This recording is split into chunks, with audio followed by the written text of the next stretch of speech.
প্রিয় ফুটবলার সৈয়দ রুম্মান বিন ওয়ালিদ সাব্বির আমাদের মাঝে উপস্থিত হয়েছে। আমাদের মাঝে উপস্থিত আমাদের যে ক্রিয়া এবং সাংস্কৃতিক, যে আমি আমার মহানগরের নেতৃত্বের সাথে আমি একটি মিটিং করেছিলাম। সেই মিটিং এ বলা হয়েছিল যে আমরা কিছু সেল করব,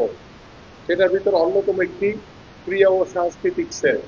সেই সেলের যাকে প্রধান করা হয়েছে আমাদের ঢাকা মহানগর উত্তর বিএনপির যুগ্ম আহ্বায়ক জনাব আক্তার হোসেন আমাদের মাঝে উপস্থিত। আমাদের মাঝে উপস্থিত ঢাকা মহানগর উত্তর বিএনপির সদস্য সচিব, অত্যন্ত পরিশ্রমী নেতা, সাহসী নেতা, যিনি এই স্বৈরাচার পতনের আন্দোলনে সাহসিকতার সহিত কাজ করেছেন, আমার সেই প্রিয় ভাই সহকর্মী জনাব মোস্তফা জামান, সদস্য সচিব ঢাকা মহানগর উত্তর বিএনপি। আমাদের মাঝে উপস্থিত রয়েছেন এখানে ঢাকা মহানগর উত্তর বিএনপি যুগ্ম আহ্বায়ক বৃন্দ, যারা মঞ্চে আসন গ্রহণ করে বসে আছেন। আমাদের মাঝে উপস্থিত ঢাকা মহানগর উত্তর বিএনপির সদস্য বৃন্দ, আমাদের মাঝে উপস্থিত আমাদের এই টুর্নামেন্টকে সফল করার জন্য আমাদের এই মহানগর উত্তর বিএনপি নেতৃবৃন্দ সহ কিছু বাইরের যারা খেলোয়াড় রয়েছেন, আমাদের ভিতরে রয়েছেন আমাদের সাবেক ফুটবলার রিয়াজ ভাই, আমাদের মাঝে রয়েছেন সাবেক ন্যাশনাল ফুটবলার এনামুল সহ আমাদের বিভিন্ন পর্যায়ের এখানে ক্রিয়া কমিটিতে আরেকজন আছে যার নাম না বললেই না, যারা গত 4 দিন ধরে এই অনুষ্ঠানকে সফল করার জন্য নিরলসভাবে পরিশ্রম করেছেন। আমার সাথে আমার একজন সহকর্মী, আমাদের ঢাকা মহানগর উত্তর বিএনপির সদস্য সাবেক ন্যাশনাল ফুটবলার জাহিদ পারভেজ চৌধুরী, আমাদের মাঝে সদস্য ইব্রাহিম খলিল, আমাদের নুরুল হুদা ভুইয়া নুরুল সহ, এবং আমার সামনে উপবিষ্ট আমার 26টি থানার বিএনপি নেতৃবৃন্দ এবং আমার প্রিয় সাংবাদিক ভাইরা, আসসালামু আলাইকুম।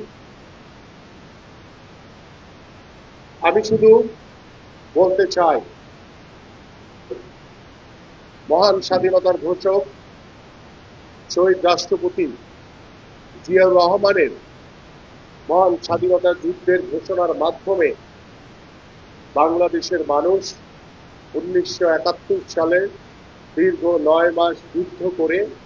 বাংলাদেশকে স্বাধীন করেছিলেন। তারই ধারাবাহিকতায় আমাদের শহীদ রাষ্ট্রপতি জিয়াউর রহমান যখন বাংলাদেশের রাষ্ট্র পরিচালনার দায়িত্বভার গ্রহণ করেন, তিনি স্বল্প সময়ের ভিতরে বাংলাদেশের মানুষের মণিকোঠায় স্থান করে নেন এবং তিনি যখন দায়িত্বভার গ্রহণ করেন, তিনি বাংলাদেশের রাষ্ট্র পরিচালনা কাঠামো যেভাবে সুন্দরভাবে পরিচালিত করেছেন এবং বাংলাদেশের ক্রীড়াঙ্গন নিয়ে ফুটবল সহ বাংলাদেশের নারী ক্রিকেট, নারী ফুটবল থেকে শুরু করে বাংলাদেশের আজকের যে গণতান্ত্রিক যে একটি প্রেক্ষাপট 5ই আগস্টের পরে তৈরি হয়েছে, এবং আমরা সকলেই জানি যে বাংলাদেশের যে একটি সুদৃঢ় ভিত্তিপ্রস্তর স্থাপন তৈরি করেছিলেন আমাদের শহীদ রাষ্ট্রপতি জিয়াউর রহমান। তখনকার সময়ে শিল্পে যে বিপ্লব ঘটেছিল, কৃষিতে যে বিপ্লব ঘটেছিল এবং জনশক্তি রপ্তানিতে যে বিপ্লব ঘটেছিল,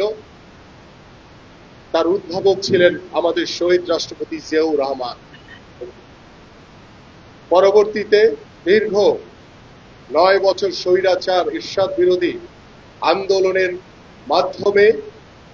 বাংলাদেশ যখন স্বৈরাচার মুক্ত হয়েছিল এবং স্বৈরাচার মুক্ত বাংলাদেশের মানুষ, বাংলাদেশের সবচেয়ে জনপ্রিয় নেত্রী, বাংলাদেশের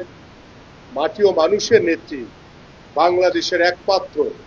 আপসীর নেত্রী দেশনেত্রী বেগম